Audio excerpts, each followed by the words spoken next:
आदरणीय साथियों नमस्कार, आपका स्वागत है, अभिनंदन है अपने चैनल विधि ज्ञान चर्चा में। मैं आर्यस धीमान एडवोकेट।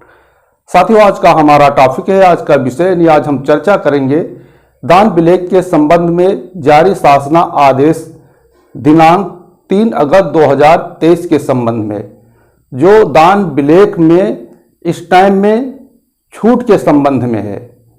तो साथियों, इसमें हम जानेंगे कि शासना आदेश कब से कब तक है और परिवार के किन सदस्यों के बीच दान विलेख निष्पादित किया जाएगा तो स्टैम्प में छूट मिलेगी, और ये भी जानेंगे कि दान विलेख में कितना स्टैम्प लगेगा।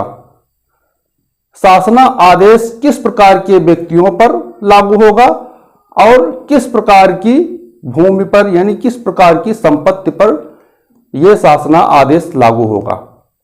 तो साथियों, हमारे चैनल पे हमारे व्यूअर्स जो नए हैं, अभी तक हमारे चैनल को सब्सक्राइब नहीं किया है, चैनल को सब्सक्राइब कर ले, वीडियो को लाइक करें, शेयर करें और साथियों कमेंट भी किया करें। तो आइए साथियों विस्तार से समझते हैं दान विलेख शासना आदेश। दान विलेख को दान पत्र, उपहार पत्र, गिफ्ट डीड भी कहा जाता है।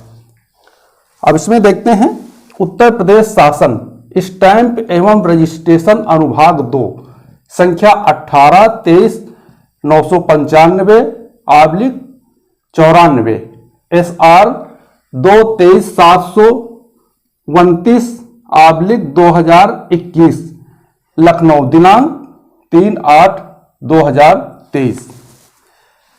अब इसमें सूचना आदेश है।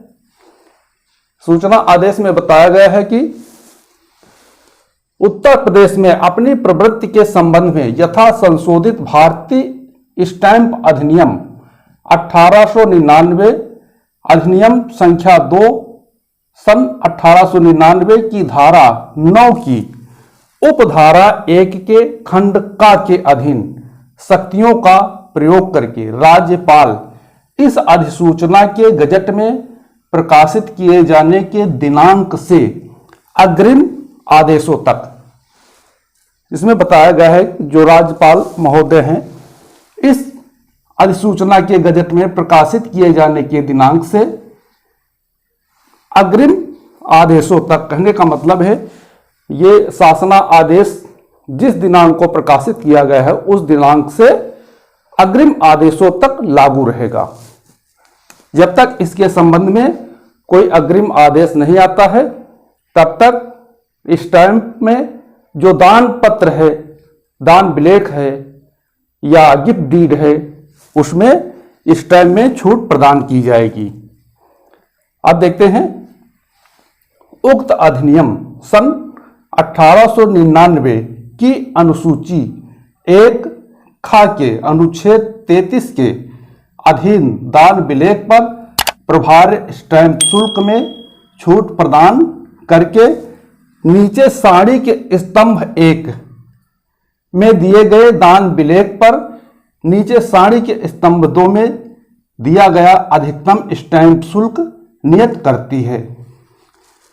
कहने का मतलब है कि दान विलेख पर प्रभार्य स्टैंप शुल्क यानी दान विलेख पर दिए जाने वाला स्टैंप, जो दान पत्र या उपहार पत्र, गिफ्ट डीड, दान विलेख में जो स्टैंप लगता था उसमें छूट प्रदान करके नीचे साड़ी के स्तंभ 1 यानी जो साड़ी का स्तंभ 1 है, इसमें जो वर्णित लोग हैं, इन लोगों के मध्य यदि दान विलेख, दान पत्र, उपहार पत्र या गिफ्ट डीड कह लीजिए निष्पादित होती है तो मात्र 5000 का ही स्टैंप लगेगा। अब देखते हैं स्तंभ 1 की साड़ी में जो लिखित का विवरण है वो क्या है, इसको देखते हैं। ऐसा दान विलेख जिसके द्वारा दाता अचल संपत्ति का अंतरण परिवार के सदस्यों, पुत्र पुत्री, पिता माता, पति पत्नी, पुत्रवधू, पुत्रवधू का मतलब हुआ पुत्र की पत्नी, सगा भाई, सगे भाई के मृतक होने की दशा में उसकी पत्नी, यानी ये सगा भाई है, उसकी मृत्यु हो जाती है तो उसकी पत्नी को भी दान करने में इस टाइम में छूट मिलेगी। उसके बाद सगी बहन को है। दामाद, दामाद का मतलब हुआ पुत्री का पति। उसके बाद पुत्र पुत्री के पुत्र पुत्री के पक्ष में, कहने का मतलब है यदि पुत्र का पुत्र है या पुत्री है तो उसको भी, और पुत्री के पुत्र और पुत्री को भी दान विलेख लिखने में, यानी दान पत्र लिखने में, उपहार पत्र गिफ्ट डीड लिखने में मात्र 5,000 रुपए का ही स्टैंप लगेगा। और जो स्टैंप ज्यादा लगता था उसमें छूट प्रदान की गई है। अब देखते हैं नीचे कुछ शर्तें हैं इसमें। तो शर्त क्या है? नंबर 1 है, यदि दान विलेख के लिखित द्वारा प्राप्त कोई संपत्ति रजिस्ट्रीकरण दिनांक से 5 वर्ष की समयावधि के भीतर प्राप्तकर्ता द्वारा उपहार में दी जा रही तो उक्त संपत्ति का दान इस अधिसूचना के अधीन आच्छादित नहीं होगा।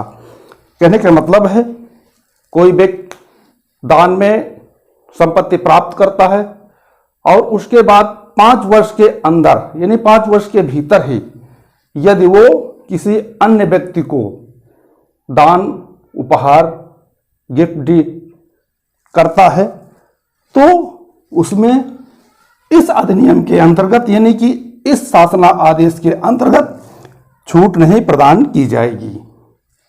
अब देखते हैं नंबर 2 क्या है। इस अधिसूचना में वास्तविक व्यक्ति से वास्तविक व्यक्ति को हुई दी गई संपत्ति का दान ही आच्छादित है। कहने का मतलब है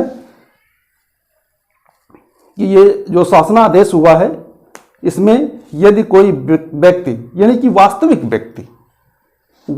व्यक्ति के पक्ष में दान विलेख, दान पत्र, उपहार पत्र, गिफ्ट डीड निष्पादित करता है तो छूट प्रदान की जाएगी।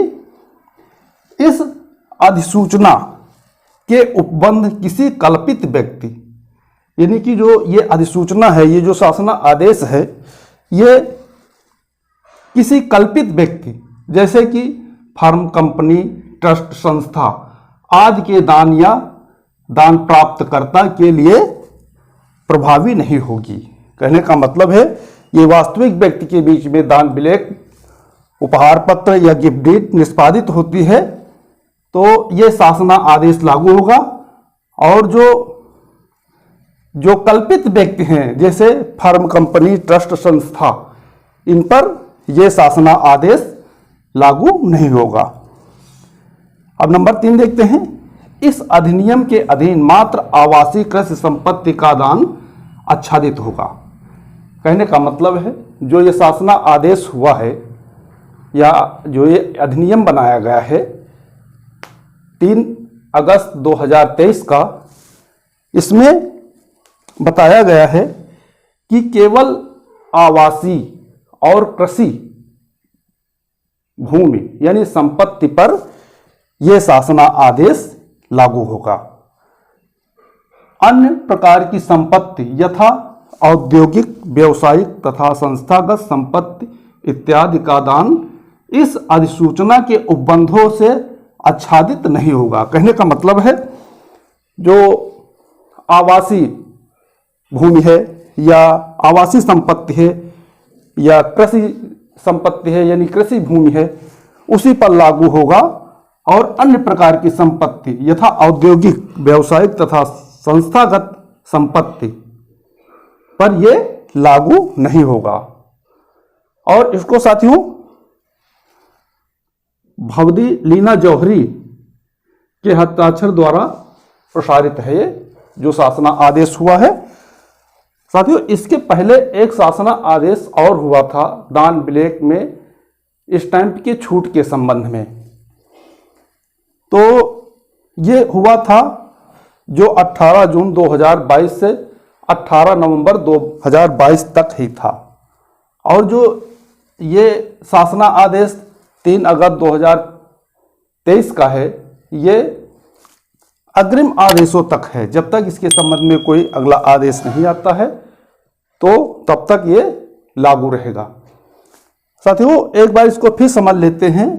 जो स्टैंप वाली बात आती है, कहने का मतलब ये कोई व्यक्ति दान करता है, उपहार में संपत्ति देता है, दान प्लेग निष्पादित करता है या गिफ्ट डीड निष्पादित करता है कह लीजिए, तो जैसे कि मान लीजिए उसका सरकारी वैल्यू यानी डीएम सर्किल रेट के अनुसार उसका सरकारी वैल्यू बहुत अधिक है और उसमें स्टैंप 50,000, 1 लाख या कह लीजिए 50 लाख, 1 करोड़ का लगने वाला है।